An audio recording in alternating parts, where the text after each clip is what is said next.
Football মরশুম শেষ হওয়ার আগে থেকেই দল গঠনের কাজ শুরু করে দিয়েছে লাল হলুদ ম্যানেজমেন্ট।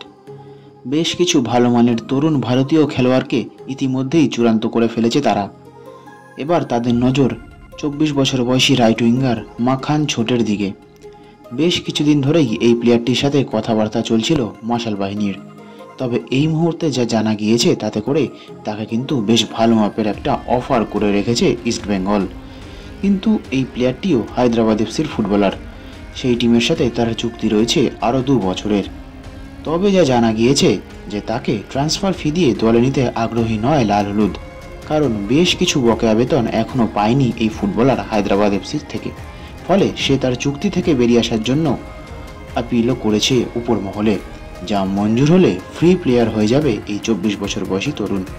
তবে ইতিমধ্যেই যেহেতু ভালো মাপের অফার করে রেখেছে ইস্টবেঙ্গল তাকে দলে নেওয়ার জন্য, সেই কারণে এটা কিন্তু বলাই যেতে পারে যে ফ্রি প্লেয়ার হওয়ার পর লাল হলুদের জালে ধরা দিতেই পারে এই তরুণ তুর্কি।